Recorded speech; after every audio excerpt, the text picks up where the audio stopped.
श्री कृष्ण जी की वाणी एक अद्भुत और अनूठा गुण था। उनकी वाणी में एक अद्भुत मिठास और आकर्षण था जो लोगों को मंत्रमुग्ध कर देती थी। उनकी वाणी सुनकर लोग मोहित हो जाते थे और उनके वचनों को मानने लगते थे। श्री कृष्ण जी की वाणी की कुछ विशेषताएं निम्नलिखित हैं। मधुरता और मोहकता। श्री कृष्ण जी की वाणी अत्यंत मधुर और मोहक थी। उनकी वाणी में एक अद्भुत मिठास थी जो लोगों को मंत्रमुग्ध कर देती थी।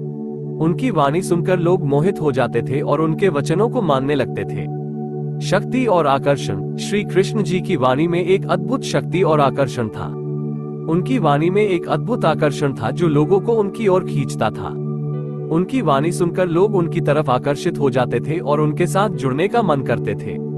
प्रभावशीलता। श्री कृष्ण जी की वाणी का प्रभाव सभी पर पड़ता था।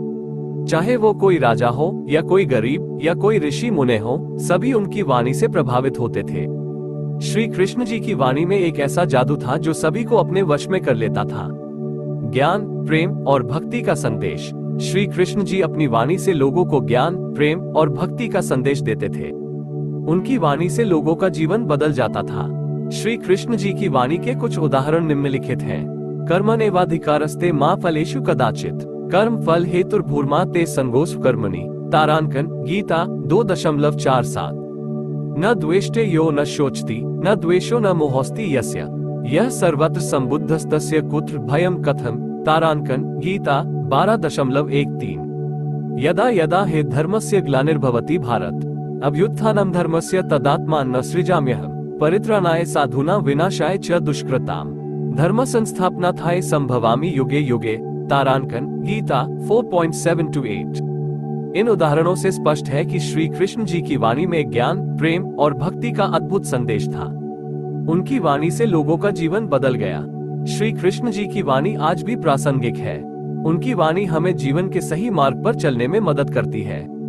उनकी वाणी हमें ज्ञान, प्रेम और भक्ति का संदेश देती है। उनकी वाणी हमें एक बेहतर इंसान बनने में मदद करती है। और सुबोधता। श्री कृष्ण जी की वाणी सरल और सुबोध थी। उनकी वाणी को कोई भी समझ सकता था। उनकी वाणी में कोई जटिलता नहीं थी। प्रेरणादायकता। श्री कृष्ण जी की वाणी प्रेरणादायक थी। उनकी वाणी से लोग अपने जीवन में सफल होने के लिए प्रेरित होते थे। शाश्वतता। श्री कृष्ण जी की वाणी आज भी प्रासंगिक है। उनकी वाणी से हम आज भी ज्ञान, प्रेम और भक्ति का संदेश प्राप्त कर सकते हैं। निष्कर्ष। श्री कृष्ण जी की वाणी एक अमूल्य निधि है। उनकी वाणी से हम ज्ञान, प्रेम और भक्ति का संदेश प्राप्त कर सकते हैं। उनकी वाणी हमें जीवन में सफल होने के लिए प्रेरित करती है। उनकी वाणी हमें एक बेहतर इंसान बनने में मदद करती है। पेशेवर और कठिन बनाने के लिए किए गए परिवर्तन। वाक्यों और शब्दों को अधिक औपचारिक और गंभीर बना दिया गया है।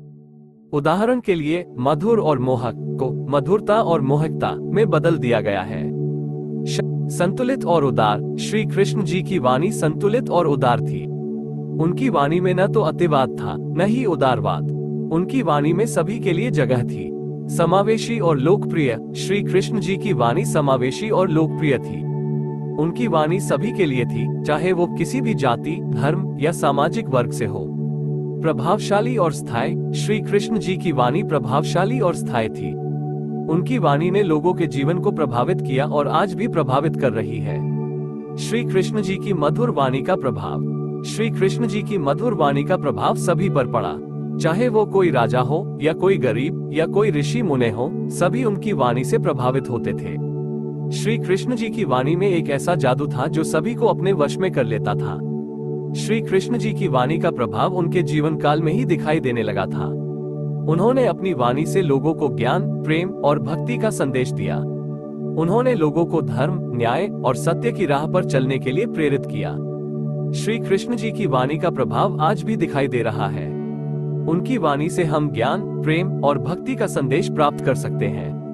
उनकी वाणी हमें जीवन में सफल होने के लिए प्रेरित करती है। उनकी वाणी हमें एक बेहतर इंसान बनने में मदद करती है। श्री कृष्ण जी की मधुर वाणी की कुछ उदाहरण।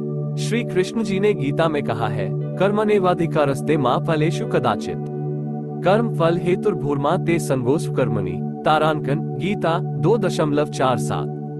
इसका अर्थ है, कर्म करना तुम्हारा अधिकार है, फल की इच्छा नहीं। कर्म का फल कर्म करने से ही मिलता है, इसलिए कर्म न करने से बचो। श्री कृष्ण जी ने गीता में कहा है, न द्वेष्टे यो न शोचति न द्वेषो न मोहोस्ति यस्य यह सर्वत्र संबुद्धस्तस्य कुत्र भयम कथम। तारांकन गीता 12.13। इसका अर्थ है, जो व्यक्ति किसी से नफरत नहीं करता, जो शोक नहीं करता, जिसके मन में कोई द्वेष या मोह नहीं है और जो सभी के प्रति समान दृष्टि रखता है, उसे भय कैसे हो सकता है। श्री कृष्ण जी ने गीता में कहा है, यदा यदा हि धर्मस्य ग्लानिर्भवति भारत अभ्युत्थानं धर्मस्य तदात्मानं सृजाम्यहम् परित्राणाय साधूनां विनाशाय च दुष्कृताम् धर्म संस्थापनार्थाय संभवामि युगे युगे। तारांकन गीता 4.7-8।